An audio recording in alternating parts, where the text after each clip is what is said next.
All right. Welcome everybody to today's webinar. Super excited about this conversation. We'll give people a couple of minutes to join. While people are logging in, for those of you who are here live, just a couple housekeeping items. So the webinar is being recorded. We will definitely share it out to everybody who has registered. You're welcome to share that with your communities for those who weren't able to join live. And then please use the Q&A chat box if you want to submit any questions for Dan or the panelists for considerations. We will be monitoring that. So let's get started. So I think first, just for those of you who aren't as familiar with Positive Coaching Alliance, we are a national nonprofit organization with the mission to change the culture of youth sports so that every child, regardless of social or economic circumstance, has access to a positive youth sports experience. We've been proud partners with Deloitte and Dan specifically for many years, and we've had quite a few fun conversations with people like Adia Barnes, and we're really looking forward to today's conversation with two pretty epic adventure athletes, I'll say.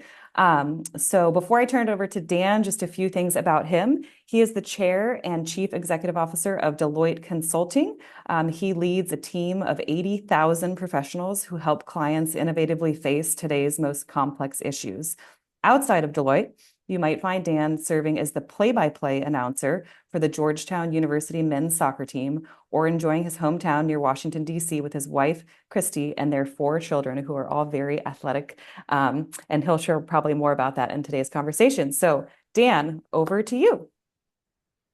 Thanks, Case. Good to see everybody live, and it'll be fun for people to consume this conversation in however they do. I will start by saying Positive Coaching Alliance is, I think, one of the potentially the most influential organizations tackling one of the most important challenges we have in our youth sports society and complex, which is about, in many cases, the absence of positivity and the absence of thoughtfully provided feedback. And it's always fun to learn from elite athletes and hear their experience with coaching through their careers. And my view is that we hope that a conversation with the three of us today, no matter if you're a parent, an athlete, a coach, an observer, that we give you a few things to think about in your own journey as a leader and your own journey as an athlete and a coach. So I'm going to start with introducing you to Rebecca. And Rebecca is an extraordinary leader. Rebecca Rusch, who is accomplished in many sports, including mountain biking, adventure racing, cycling, climbing, paddling. She's also an entrepreneur. She won an Emmy. She's a philanthropist and a terrific person. And so I'll look forward to introducing you to Rebecca Rusch. Rebecca, how are we? Great to be here. Thanks a lot. Rebecca, before we bring on your co-star here, Juliet, I love asking people about what's in their background on Zoom. Over your left shoulder, I think, what's going on there in that? It looks like a framed print. Yeah, it's actually a map of Vietnam, Laos, and Cambodia of the Ho Chi Minh Trail, which is a 1,200-mile ride that I did for the film Blood Road to find the place where my dad was shot down during the Vietnam-American conflict. Wow. And biggest adventure of my life, most important ride of my life. And that's the map of the route I took and some pictures along the way. Wow, amazing. And I'm sure you, like me, thinking about the service of all of our veterans in a week like this week in the United States. All right, let's now bring on Juliet. Juliet is an entrepreneur, a best-selling author of Built to Move, and she founded her own company that she's the CEO of called Ready State, which has pioneered musculoskeletal self-care and recovery. Juliet's athletic accomplishments are many, but she's widely known as one of the most decorated whitewater athletes of all time. 3 world championships, 5 national titles, and 1 Zimbabwean hippo bite, Juliet. Tell us about the hippo bite. Yeah, I had just competed in my first world championship in 1997 on the Zambezi River, and We figured we were all the way in Africa, so we should do some touristing after our race. And we decided to take an ill-fated canoe safari trip on a section of the Zambezi River called Mana Pools. And we were on day 2 of a very remote pre-cell phone canoe safari when my boat with my teammate Brooke Winger was attacked by a hippo amid a pod of hippos and crocodiles in the middle of the river. And we had to swim about 50 yards to shore away from our boat as the hippo continued attacking our canoe. And luckily we got out unscathed. But I can tell you that 50-yard swim was probably the most athletic thing I've ever done in my entire life. Well, if our audience wasn't convinced, we have 2 amazingly accomplished leaders and athletes. They now are, with one navigating the Ho Chi Minh Trail by bike and another taking the road less traveled down the river in a supposedly luxurious safari. It's great to be with both of you. We'll cover a wide range of things today, but I'd love to hear both of your stories. And Julia, let's start with you about your growing up as an athlete, and as someone, doing stuff outside of school. I imagine at age 6, you hadn't decided to focus your career on whitewater sports. What was the journey like? What did you play and do before you ended up with that specialty? Sure. I mean, I was like your classic 80s kid, like come home at dark kind of kid. And as a young kid, I played every sport. We used to joke around in middle school that there were like 4 seasons, 4 sports. We played all 4 sports in middle school. And then in high school, I actually switched and became a rower. So I was on the crew team in high school and then went on to be a Division I rower at Cal. And so that was sort of my first foray into serious athletics. And what I like to tell people is that I'm actually not a good athlete. And often people who are not good athletes find themselves in rowing. And I'm sure there's some rowers on here who will dispute that. And I'm kind of kidding. Rowing is obviously, you have to be very skilled. There's so much teamwork involved, and you have to have this high ability to suffer. But I do think sometimes it attracts sort of the people who maybe haven't been as successful in team sports or field sports or otherwise. And so I landed in rowing. I fell in love with rowing. I rowed at Cal. But one of the biggest and most important decisions I made in my life that I think has been possibly the most impactful is after my freshman year of college, I was searching for a summer job, and I decided to become a river guide. And I like to tell everybody that being a river guide at 18 was probably the greatest leadership school one could ever go to. And I think actually has had the biggest, in terms of an experience in a job, had the biggest impact on my sort of ability to be a functional entrepreneur and be able to take risk. Because at 18, I was guiding people down, leading and guiding people down class 3, 4, and then eventually class 5 rivers, buying all the food, driving the vehicle, taking people into the deep wilderness. And the amount, and the other thing, and I think we're going to talk a lot about this, is the communication piece. On any given day, I would have, one day I would have a group of construction workers who wanted to ask if they could call me Queenie all day in the boat. And then the next day I would have knows the answer. And then, but also not easily offended. And then the next day I would have a group of venture capitalists, and, I would need to be able to, have a conversation with them all day. So I really learned how to talk and communicate with diverse groups of people. And be able to connect with people on different levels. So there were just so many things about that job that I think set me up to be able to be a leader in other aspects of my life. That I think often people wouldn't think of that. And I think the same is true for honestly any kind of outdoor guide. I think it is such an important leadership job that anybody can have. So I'm not even sure if I answered your question, Dan, but you answered it and more. You also gave the audience a clue as to why you were probably in a good position to escape an angry group of hippos and crocodiles in Africa a decade or so later. All right. So Rebecca, for you, ultimately ending up in a bunch of different outdoor sports, in particular cycling, what was your youth outdoors and sports journey like? Yeah, my entry into sports, my family was not athletic. I didn't come from an athletic background. And going into high school, my next door neighbor, who I kind of looked up to, she was a little bit older. She encouraged me to join the cross country running team. I had no sports background. Like Juliet, I was always outdoors as a kid playing, but high school was when I got my first formal sports introduction.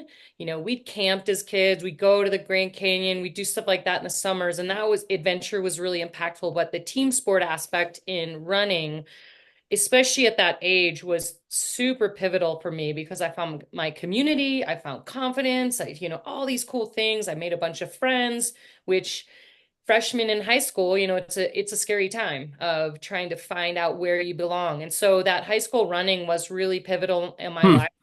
I didn't plan to become a professional athlete for 30 years or any of that, but I just knew I liked running around outside with other people. And that did sort of lead into layers of me looking for work in sport. So I was a manager owner of a series of rock climbing gyms in California. I joined Outrigger canoe team, the whitewater rafting team, which is where I met Juliet and we became friends. I worked as a climbing guide, also a river guide. So my sport, it wasn't chosen to be a pro athlete. It just kind of went there based on the cool stuff I liked doing and the people I kept meeting and opportunities kept showing up. And that's morphed into a lifelong career in sport as an athlete in a lot of different layers, but it all started in high school with cross country running. And it was like the biggest, most pivotal decision of my life to be like, okay, I'll go try that out. 3.1 miles, It 5K. was so long. I remember it was like so long. And we had to do track as well. We were kind of forced to do track. I didn't really want to because it was running around in circles. And I wanted to do hurdles and long jump. And they're like, no, no, no, you're doing the 2 mile, the 1 mile. Like, it's so long. And they're like, but you're good at that. So yeah, that did seem like a really long distance at that age. But now I Yeah. do like 1,200 mile, Right. 4 hours. So let's dive into coaching because there's a really interesting maybe branch off your comments about cross country, which is we often hear a sport like cross country, a sport like cycling, I assume a sport like whitewater rafting referenced as individual sports. And because at the end of the day, that's often one athlete getting one time. And I often talk to coaches who are coaching a team, a cross country team, who really object to that because they're trying to build, culture, et cetera. What did you learn about the role of the coach who's both trying to help an individual athlete maximize their performance, different than soccer or basketball or volleyball, but also trying to create cohesion and culture amongst a team? Ooh, I mean, that's a big question. You're diving right into psychology. And one of my biggest, I will say for coaching, I believe one of my biggest sort of asks or I feel the need is that all teams in coaching need to do mindset training, and many of them don't. They do skill training. And we all know from experience, the head is connected to the body. The brain is one of the biggest motivating factors, either to lose momentum on a team or gain momentum on a team. So I just will give a plug for if coaches aren't doing mindset training, yeah, they need to be doing it. You could watch the film. What's the basketball film? Is so good with Phil Knight and Michael Jordan. And anyway, he started kind of one of the first in the 80s, I think, doing that, but still that hasn't trickled down. So I will say developing, individuals and a team together. I'll give you a story from high school cross country running. So I was my junior year, the only race I've quit in my life. And I still remember it. Still have the scars from it. I was typically the best runner on our team. Typically, you score you score the top 5 scores. Yep. And it was regionals. We were trying to go to, we were expected to go to state. We were expected to win state.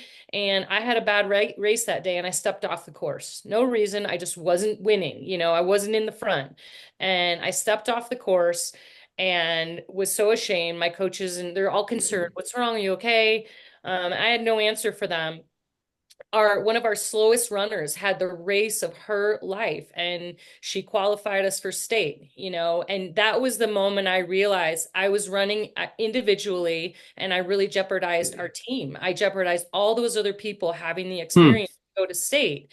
And that's where I really realized that, like, no sport is an individual sport. And I felt so ashamed, and that girl just lit it up. We went to state, we won state. I had a great race. I became an All-American, but not because of me, but because of somebody else on the team who typically was a back of the packer.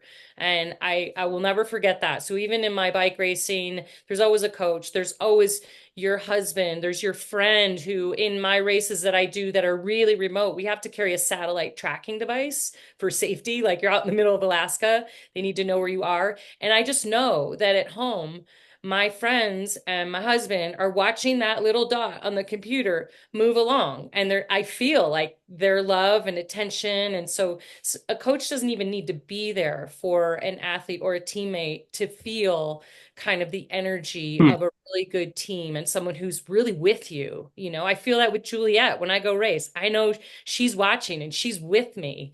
So, and we experienced that in our whitewater rafting team. I couldn't see, I'm in the middle, Juliet's in the middle, somebody's in the front. You can't see what's going on behind you, but you even feel the energy of the boat, you feel them. And so I think that, like, feeling people's support is really quite powerful. And for me, the lesson happened early, but it happened because I quit, basically.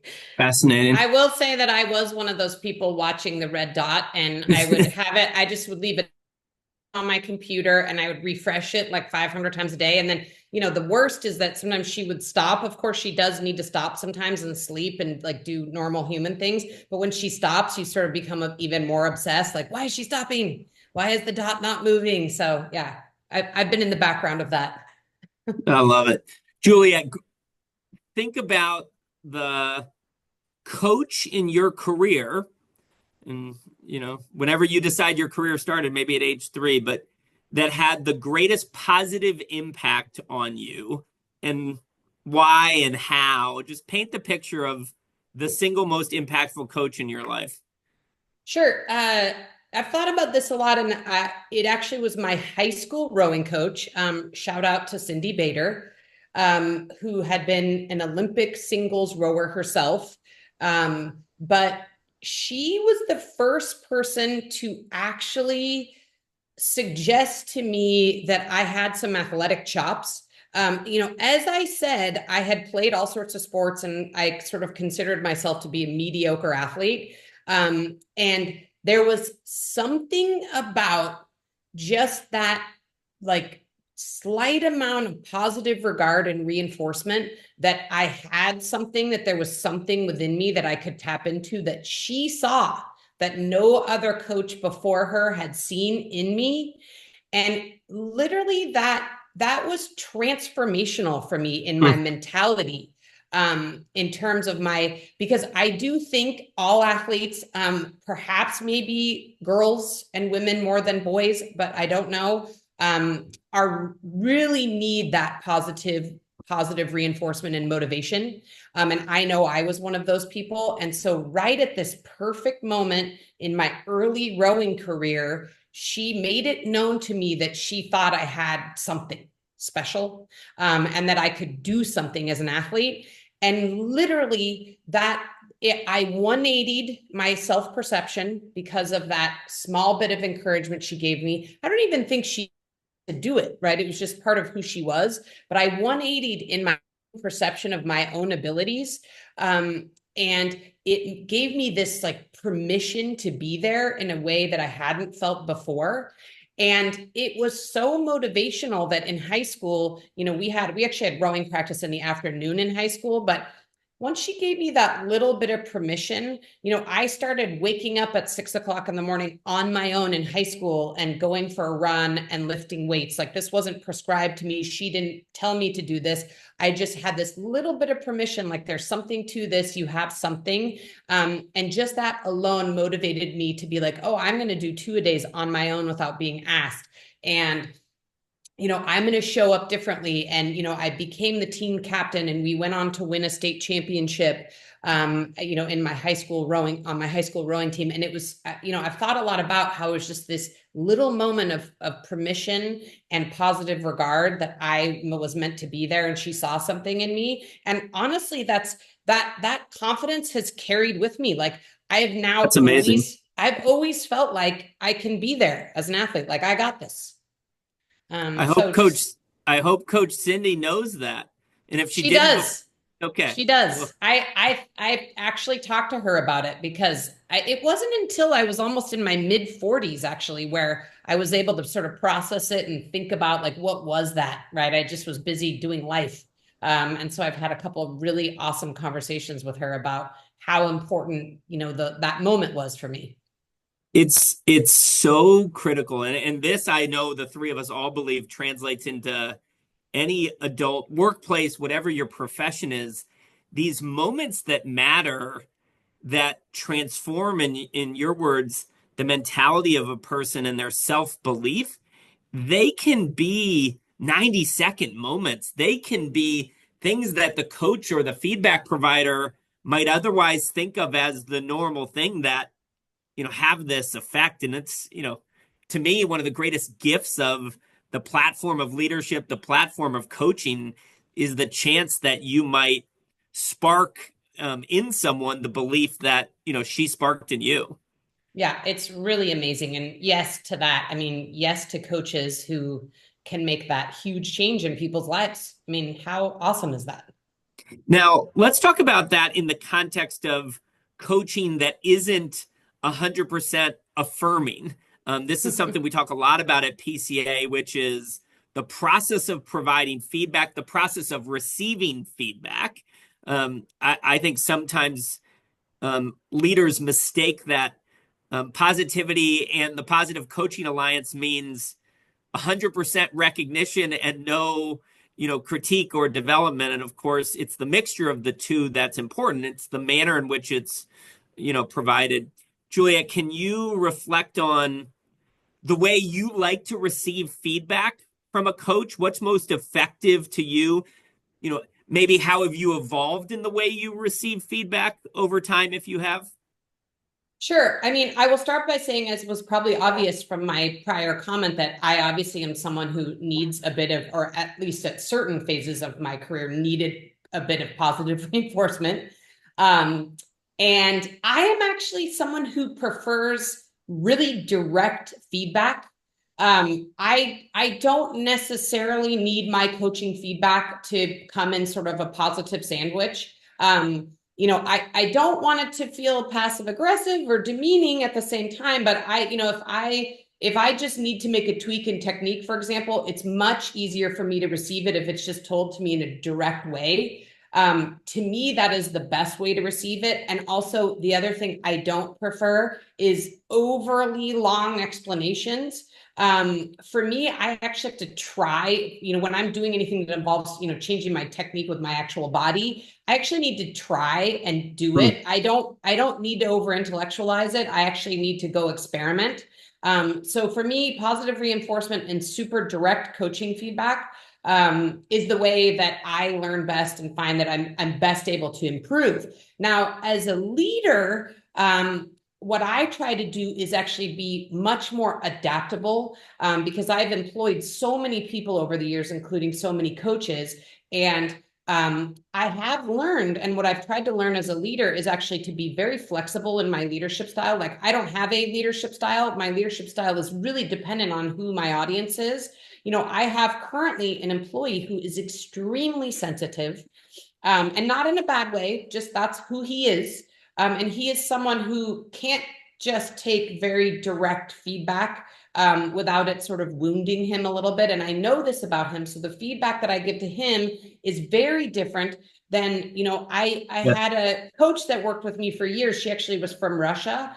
And I could give her the most direct feedback whatsoever. And she would just say, like, yes, coach, did not have a bone of sensitivity in her body. And so what I've tried to do as a leader is actually really try to get to know my people, and make sure I'm sort of meeting them where they are, because my ultimate goal is to motivate everybody on my team. And I've learned over the years that I can't motivate everybody with a single leadership style. It's beautifully said. The way I would want to edit it a little bit is I think you do have a leadership style. I think the leadership style is characterized by agility and flexibility that's applied in a very human way. And that actually is a style in and of itself that's pretty powerful. The other thing is, and Rebecca, I'm curious if you have the same view as Juliet and I do. I'm an anti-feedback sandwich person. I think when you teach people the sandwich theory of feedback, they often use it as license to make the two pieces of the bread, the positive part, so dense that it's hard to find the small slice of Munster feedback cheese in the middle.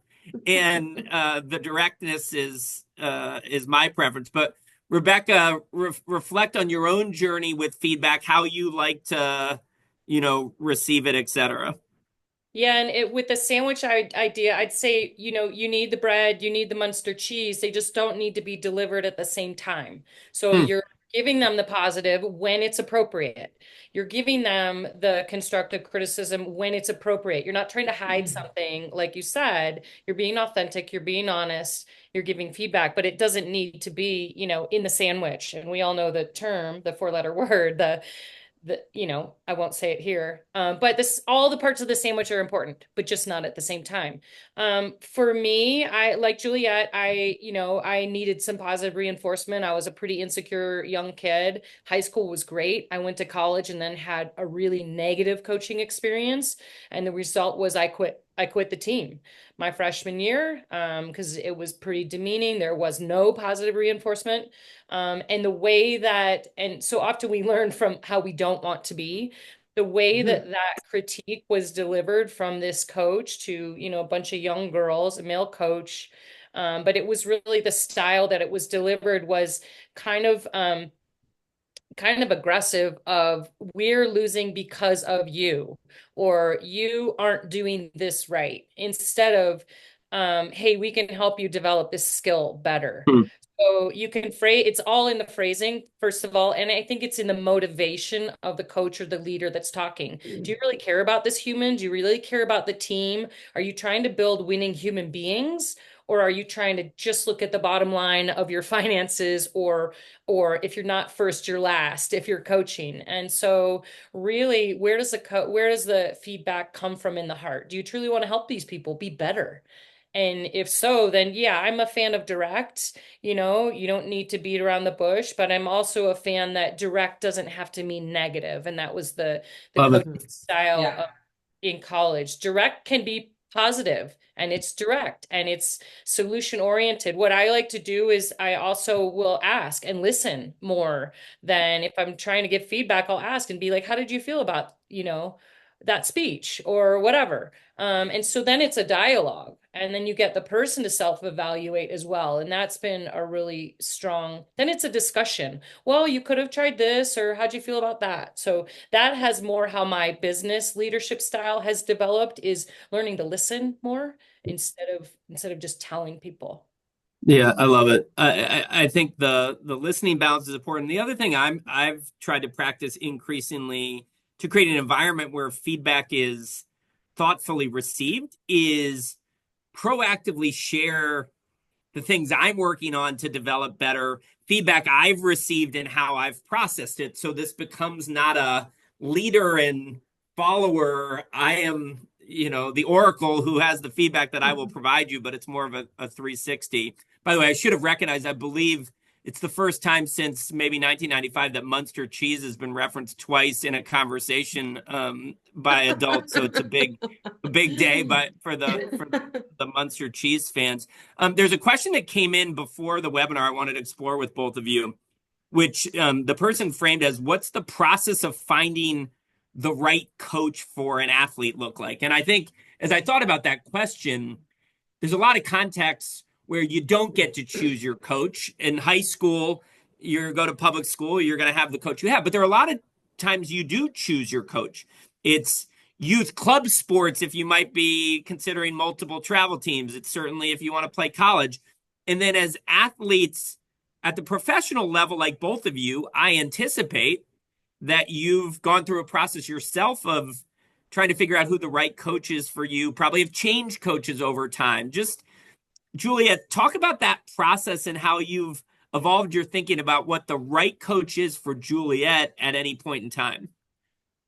Well, I'd like to start this by saying that I am such a fan of coaches that I continue to employ coaches to this day for myself in different parts of my life. There are, for example, I have worked on and off with many business coaches in my entrepreneurial career. There's times when I feel I've fallen off the rails and I want to hire a nutrition coach. I'm a fan of coaching at various periods of our lives in all aspects of our lives. And I don't know if it's just because I come from an athletic background and love coaches and have employed coaches, but I mean, I really am like a believer in sort of this ongoing, use of coaches throughout my life. And in many cases, when I've hired coaches, it has been for very specific reasons. Like if I've hired a business coach, I have a specific problem I'm trying to solve. But I think that what I'm looking for often is someone who can challenge me to think about things differently, both in terms of especially as I get older and I am, worried about getting stuck in a rut and doing things the same way I always do things. And that goes for all aspects of coaching for me. But, the thing I think of lately is I have worked in the last 6 months with this really amazing business coach. And I went to him with what I thought was a really straightforward, simple business question I was trying to solve. And he completely upended my thinking about it, and actually made me realize the question that I was asking wasn't even the right question. So I think at this phase of my life, I think anyone who can help me sort of get out of my standard way of thinking and doing things has really been impactful for me. And I think the same would actually probably be true if I hired an athletic coach right now. At this phase of my life, someone who can really help me see things differently, see things in ways that I'm not seeing, help me make the invisible visible. I love that. And you're talking about it as an adult at this stage, but the notion that the right coach for you at different points probably evolves. And actually, if you keep the same coach, athlete, coach, person relationship forever, you can get tired, it can get stale, and ruts can develop. So I love that way of thinking about it. Rebecca, how do you think about this? Yeah, I mean, I think a really good coach, and you hear some success stories, a really good coach is adaptable as the athlete grows and changes and learns. And so I've had some really long-term relationships with cycling coaches. And it's been amazing when I interview a new coach, a cycling coach, and I've only had 3 in my life. And so they were long-term relationships. So it's kind of like, courting or going out and dating. It really is a relationship. So they've been interviews and we sit and talk to each other. It's really important to me that they align with my values. But to Juliet's point, I don't want them to be exactly like me. It's like you don't want to get married to someone that's exactly like you. You want to get, or your best friend is not exactly like you. There's someone who is aligned with your values, but they also push you a little and like make you think a little differently. So they've all been interviews. I see their past record. I look at, and a really good coach interview, they're asking me a lot of questions and I'm asking them a lot of questions like, what are your goals? And I ask, how is your style with your athletes? So it really is kind of a job interview. It is a job interview. And I will say, just like with any hire, if it's not right in the beginning, don't be afraid to break up. Don't stay married for 20 years when in the first year you knew it wasn't going to be right. There's a period of getting to know each other, but you kind of know when it's right. But it is an interview process. And it's a little bit of a roll of the dice. But values are really important to me, that they value hard work, and I tell them how I like communication style. I ask them what their process is. So it's a real relationship. And they have to be stoked on you too. Because if they're not, then they're not going to put their heart and soul into it. Love that. Some people have asked, and you two are incredible people to talk to this about, is about navigating the most pressure-filled moments in sports. And you two have both competed on the world stage. You both have achieved multiple world championships in your respective sports. Like, we're talking with two of the great athletes of our time. I'd like each of you, Rebecca, we start with you. Think about like one of the most pressure-filled moments that you experienced as an athlete. Paint that picture for us. And then if you can, reflect on how you, and if there was a role for a coach in the circumstance, how that relationship helped you navigate that most pressure-filled moment. Yeah, I mean, yeah, a lot. All start lines are pressure filled. The start of any game is pressure filled just because of the nature of it. But, for 30 years, I've been lining up and it's been my financial livelihood. And so often, if I don't win a race, I don't get paid. I don't get renewed contract the next year. So, as a professional athlete, there is a high level of pressure that's far beyond, because it's your job.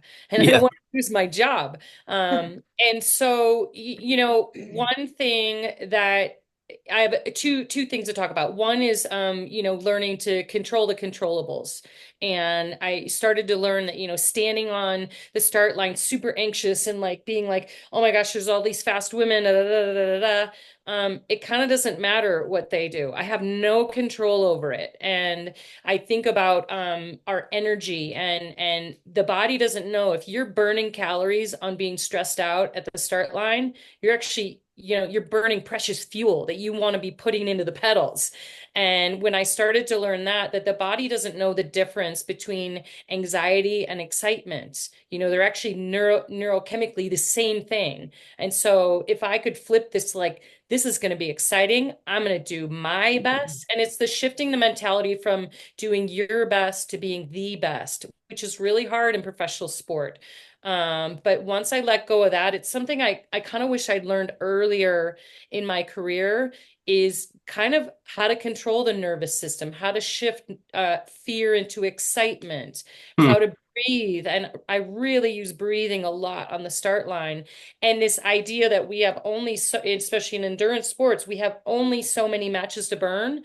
Do I want to burn them stressing out about the person next to me and how ripped her legs look and how amazing she looks? I don't want to burn my calories on that. So I started hoarding my energy and being like, I need my energy for me. So it's really a mindset shift for me in nerves versus excitement, and knowing that you have the agency, really. And Juliet knows about this too. The term that I learned from them, down regulation. On the start line, you can breathe a certain way to calm your nervous system. And then, of course, once the gun goes off, you're doing your thing, and then it's easy. Once the gun goes off, then you're doing your thing that you're practiced at. And where coaches come into this, for me, the more prepared I was in a start line, the less nerves I have. And so that's where the coach is like, okay, we're going to do this hard work now, because you want the gift of showing up. Feels so good to show up and be like, I'm ready. I did all the things. It's rare. And if you show up and you didn't do all the things, I'm still there that day. I'm going to do my best. But the coach really can play that, confidence leading up. And look, you've done all this preparation. You are totally ready, and go do your thing. It is kind of that simple, but it takes a long time to learn that. I learned it a little bit too late. Juliet, how about you? Pressure-filled moment. And by the way, Rebecca said once the gun goes off. For those of us who've not been to a competitive whitewater event, give me the sound. Is it a gun? Is it a beep? Is it a whistle? How do we start a whitewater race? Man, I feel like it is. Rebecca, do you even remember? I feel like it's a gun. I feel like it's some kind of gun, sort of like sound. It's definitely a sound. It is a loud, like a loud. Yeah, a loud sound that can be heard over loud whitewater and, loud crowds, I think. So definitely a loud sound.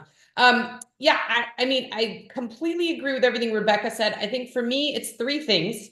It is relentless preparation. And by that, I mean, knowing that when I get to the starting line, there was nothing else I could have done from a training perspective or tactical perspective to be ready for that race, like relentless preparation. And I think Rebecca touched on this. I couldn't agree more. Like when I'm at the starting line, knowing that I am completely and utterly physically prepared, that already goes a long way towards calming my nerves. And then I am really a fan of two other things that I've employed a ton in my life: visualization. And for me, that is seeing myself in it, seeing myself having the result that I want to have, being able to know that result is there. If it's a big, crazy class 5 rapid, it's walking through that over and over again, and what line we're going to take, what it's going to feel like when the water hits us, what it's going to feel like when we make it through upright and not swimming. So I'm a big fan of employing visualization, and then huge fan of self-talk. Like I am definitely, sometimes people are like, are you talking to yourself? And I'm like, yes, I am talking to myself. Like I'm a huge fan of self-talk. And my self-talk is both, sort of just simply motivational, like you've got this, you can do this. And then also sort of actually talking tactically through like, what is a race going to look like? What am I going to feel like? And so those two things, I think, from a mental perspective, have really helped me be prepared for those pressure-filled moments, and also helps me drown out all the craziness, because you all know when you're at the starting line of a race or at the beginning of a match, there's so much extra stuff going on. There's crowds cheering and instructions, and there's just a lot going on that you have to kind of drown out and get focused into the moment. And so I think the visualization and self-talk have been a way for me to kind of go into my own little universe, drown out what's going on around me, and be ready to go. 2 self-talk follow-ups. Volume level of Juliet self-talk, whisper, normal voice, or loud, and then G-rated, PG-rated, or R-rated the self-talk. Oh yeah, I would say probably loud, because as my husband likes to say, I'm a yell talker. So my guess is I think it's quiet, but it's probably loud. And then definitely G-rated though. Nice. I am more of a G-rated self-talker. Now we've invented a scale of self-talk movie ratings. We're breaking lots of news here. Rebecca, there's a question that's come in for you. We have a bunch of endurance athletes at Deloitte, and not surprisingly, I guess when they saw you and I on together, a few of them jumped on. And Anders asked, as a Deloitte practitioner with one Leadville belt buckle, impressive, and working towards another, I'm curious how or if Rebecca's used lessons learned from arduous endurance races to help coach athletes or non-athletes through professional challenges. I'm glad you asked that. Congrats on that Leadville buckle. So for those listening, you have to be under a certain time, 9 hours. 12 or 9 hours to get a small buckle, a big buckle. So it's kind of a rite of passage. So good job on that belt buckle. Do I use 100%? I use everything in my sport as performance tools for my life. I have this concept I sort of call the athlete operating system, and one of my missions is helping or encouraging people to live an athletic lifestyle and mindset. And we've talked a lot about mindset, like Juliet giving herself positive self-talk. Everything I know in life came from the playing field. And I do believe that we as humans have no better tool than the athletic playing field to practice for life. It literally is our practice for life, where you're learning grit, determination, you're learning failure, you're learning communication, you're learning goal setting, you're learning discipline, you're learning all of it. You're learning, and Juliet from her book, Built to Move, if we are moving, we're healthier, happier humans in anything we do. And but really a lot of the mindset stuff that comes from ultra endurance sports, 100% I've taken into my business. And I actually go to myself. I'm like Juliet, I have some business challenges right now. I'm really trying to like morph and transition and create new career opportunities. And I find myself going back to my own sort of what I call navigational handrails in sport of like, okay, prepare, make a commitment, have a clear goal, do your training every single day, take rest days, have hard days. So it really is kind of a template for me to use for myself, but also the people around me. So 100%, everything I know comes from and continues to come from sport. It's why I've done so many sports too, is I love being a beginner at something. I mean, I don't love it. I love sucking at something, but it's like those are pretty great lessons for us, especially as adults who are used to, oh, we're supposed to have it all figured out, you know? It's great to be humbled and go into a new sport. And when I started paddling with Juliet, I was not a whitewater person. They threw me in a boat because I was strong. I was like, I actually said to them, isn't there anyone better that you can find? There's got to be someone better. And they said, no, we know you won't quit, and you're strong from rock climbing, and we can teach you everything else. And that was pretty cool for me to be thrown into like total beginner class 5 whitewater with no whitewater experience, because they believed in me and they taught me what I needed to know. But I had the personality skills from the rest of my endurance sports.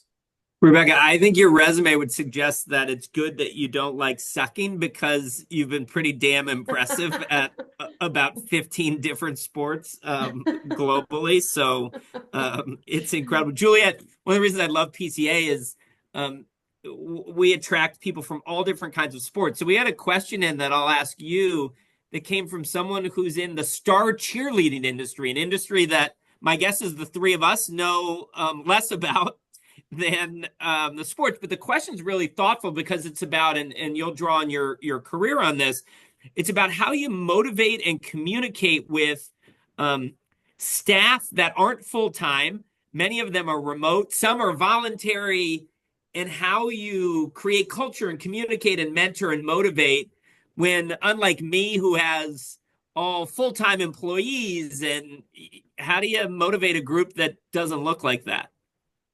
Sure. First of all, we'll start by saying that I think cheerleading, I have such mad respect for cheerleading, by the way, and think it is such a legit sport and so hard, and maybe doesn't always get the props it deserves in traditional athletic circles. So I just want to say, like, huge fan of cheerleading. I completely understand how legit it is from an athletic perspective. So I'll start by saying that. But yeah, I mean, I will say as a leader, managing remote teams in particular has been a challenge for me. And I have all the things that she's talking about. I think it was a she in this question, which is I have some part-time, I have some full-time, I have some remote, I have some in person. And I think navigating that has been one of the biggest challenges for me as a leader. And the way that I try to manage it is have as many touch points as I can and try whenever I can to actually bring people together in person. Because the lesson I've learned from all this Zooming is that there is no substitute for connection in person. And I still think this is going to be the way we work forever. But I think any opportunities we have to bring people together, for example, my technology and marketing team for my company actually are out of Philadelphia. And I actually try to bring them out to California a couple times a year, just to be in person together and connect as a team. So I try to create opportunities for in-person engagement. And then as far as my remote team is concerned, we're trying to have, like video on, connections on Zoom as much as we can that makes sense while people can actually get work done. So I think creating as many opportunities for connection as possible in this world that feels often disconnected has been my strategy. But I will say it's really cool. I struggle with it.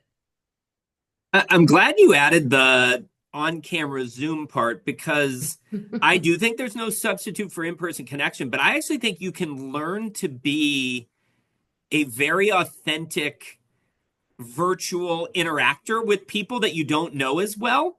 And if you get good at that, you can form relationships and provide feedback, not the same as in person. But, Julia, you and I have never met. I think we're really good friends because of this hour together on Zoom. Dan, I would love to add one thing that we do as well, and I started doing this. I learned this from another mentor, is we open every meeting with everyone sharing a personal and professional win for the week. And so we go around the room, we take the time, it takes 15 minutes or so, but you get to know the people that you're seeing on the screen. We don't have the water cooler talk where you're like chatting, like, how was your weekend? Yeah. Oh, so we open all of our calls with a little bit of that social chat of like, hey, what's going on for you? And that is a really nice way to kind of get to know people a little bit more than like, okay, everyone have the agenda, let's go. So we spend some time chit-chatting. Love that piece of advice. I'll throw one of my own in, which is as you're forming a team, find a moment at some point early-ish in the formation of a team when you're together, ideally in person to Juliet's point, but you can do it on Zoom, and ask everyone in 90 seconds or less to tell their life story. It's an extraordinary moment every time, because what happens is people don't have time to think about it. And so they talk about the things that motivate them and matter most to them. And they reflect on how they grew up and the people that, they that have influenced them the most. And what amazingly happens is people that otherwise would have assumed they had nothing in common find connection. Maybe they were adopted. Maybe they grew up overseas. Maybe they have 7 brothers and sisters. Maybe their grandmother was the biggest influence in their life. And I have just found it to be an unlock that's incredible. So maybe I love people that. can. I'm going to borrow that, Dan. It's pretty amazing. And when I do it at Deloitte, I add, and you can't mention Deloitte in the 90 seconds because that prevents people from being like explaining their Deloitte part of it, because I don't really care about that. It's been super fun getting both of you together, and the audience is excited to learn more about you. Maybe you would close with, Juliet, I want to hear about your book, and Rebecca, I want to hear about your big Hollywood celebrity, She really is. She really is. I know we're so unworthy being with Rebecca, Juliet. Yeah, my husband Kelly and I wrote a book that came out in 2023 called Built to Move. It's our 5th book, but it was really our first foray into trying to write a book for everyone. Our other books were a little bit more niche and for athletes and coaches. And this was our first foray into writing a book, trying to help everyday movers have a body that works, that can say yes to adventure, that will help them feel energized to do the things they love, and to live long and feel good. So it's called Built to Move. You can get it wherever you buy books, like Amazon seems to be the place. Rebecca? All right. So you did mention the film. That's called Blood Road. It's on Amazon Prime, and it's about my adventure down the Ho Chi Minh Trail. And you do not have to be a cyclist. It's a pretty special adventure and family film. So that's out and available. I also just released something that I'm really proud of based on a pretty hard experience. The last 3 years I've been dealing with concussion recovery, TBI recovery. And it's been really hard. And so I just released a 4-part podcast series called Brainstorm on my concussion recovery journey. And we have a free resource guide that's on my website, because what I found is people aren't talking about this invisible injury, and getting help is like navigating this spider web. And so we have a resource guide based on what I've learned and my experiences. So I'm starting to talk a lot more about right now about brain health for concussion recovery, but also brain health for everyone.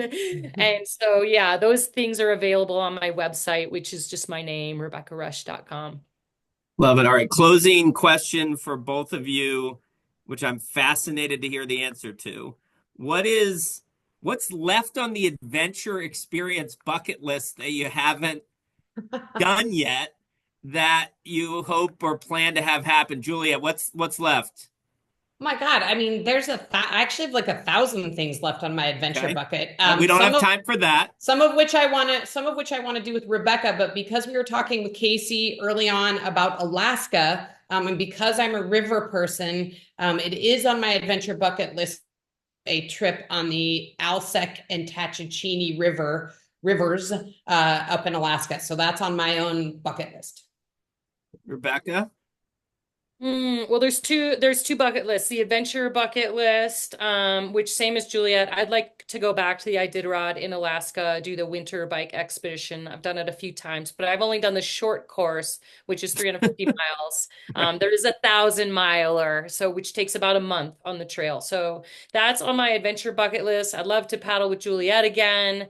And then my business bucket list, adventure is really like I mentioned, going into new territory with the business, with a podcast, with speaking. Juliet and I are hopefully doing some work together, really to elevate more people to get outside and adventure. I mean, that's our ultimate goal. But I'm kind of like a beginner in this phase of my career, which is Nice. really scary and hard and frustrating. And so I'm going back to a lot of those positive coaching lessons and positive self-talk for me as well. All right. Well, my bucket list is to be a guest on Rebecca and Juliet's podcast at some point. So we'll figure out how Let's I go, get Dan. myself on there. Seriously, I hope this was a dose of positivity for our audience, as I know it was for me. Rebecca and Juliet, huge thanks. Casey, back to you. Thanks, Dan. Thank you. Thank you all for that amazing conversation. Super excited to, again, there were just so many little nuggets in there that we're looking forward to pushing out to more people. Stuff on mindset, positive self-talk, how do you motivate your employees, communication. Love that we had cheer representation. I think I saw somebody from Kalamazoo Country Club on here.